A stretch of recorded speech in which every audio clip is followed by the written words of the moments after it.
ఇక ప్రసిద్ధ పుణ్యక్షేత్రం యాదగిరిగుట్ట శ్రీ లక్ష్మీ నరసింహస్వామి ఆలయంలో నేటి నుంచి డ్రెస్ కోడ్ అమల్లోకి రానుంది. ఈ రోజు నుంచి ఆలయంలో నిర్వహించే ఆర్జిత సేవల్లో పాల్గొనే భక్తులు తప్పకుండా సాంప్రదాయ దుస్తులు ధరించాలని ఆలయ ఈవో భాస్కర్ రావు ఉత్తర్వులు జారీ చేశారు.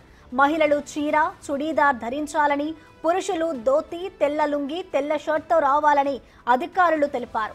ఆర్జిత సేవల్లో పాల్గొనే భక్తులతో పాటు వారి వెంట ఉండే కుటుంబ సభ్యులకు కూడా ఇవే నిబంధనలు వర్తిస్తాయని అధికారులు తెలిపారు.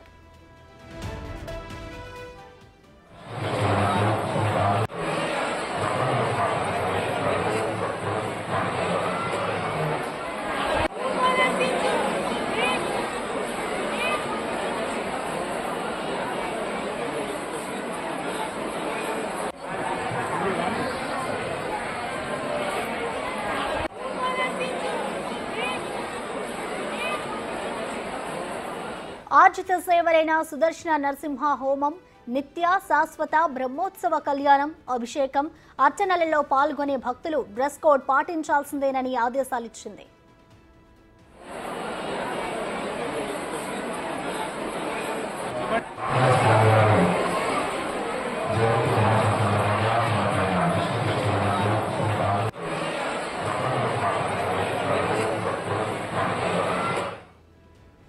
ఇవాల్టి నుంచి యాదగిరిగుట్ట శ్రీ లక్ష్మీ నరసింహస్వామి ఆలయంలో డ్రెస్ కోడ్ అమల్లోకి వచ్చింది.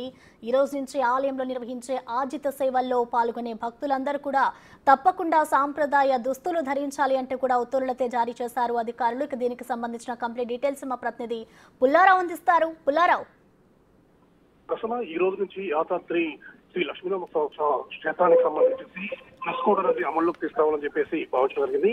అయితే గతంలోనే ఈవో దీనికి సంబంధించేసి ఉత్తర్వులు జారీ చేయడం జరిగింది. జూన్ 1వ తారీఖు నుంచి డ్రెస్ కోడ్ అనేది అమల్లోకి వస్తుంది. తప్పనిసరిగా స్వామివారికి సంబంధించేసి ఆర్జిత సేవల్లో పాల్గొనేటువంటి ప్రతి ఒక్కరూ కూడా డ్రెస్ కోడ్ విధిగా పాటించాలని చెప్పేసి కూడా చెప్పడం జరిగింది. దానిలో భాగంగా పురుషులైతే మాత్రము తెల్లని వస్త్రాలు అంటే తెల్లని షర్ట్స్ ధరించాలి. అదేవిధంగా మహిళలకు సంబంధించి చీర, చుడిదార్ లాంటివి ధరించి జరిగింది. ఎవరైతే ఆర్జిత సేవల్లో పాల్గొంటున్నారో వారితో పాటు వచ్చే వారి కుటుంబ సభ్యులు కూడా తప్పనిసరిగా డ్రెస్ కోడ్ పాటించాలని చెప్పేసి ఆదేశాలు జారీ చేసిన సందర్భం అయితే ఉంది.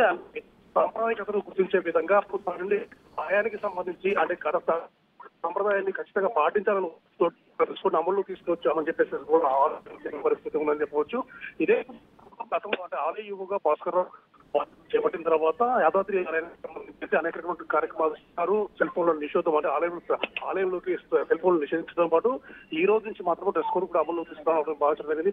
ప్రతి ఒక్కరు కూడా తప్పనిసరిగా ఆలయ నిబంధనలు పాటించేసి సాంప్రదాయకతను గౌరవించాలని చెప్పేసి కూడా ఆలయం చెప్పిన పరిస్థితి ఉంది. Thank you Pullarao.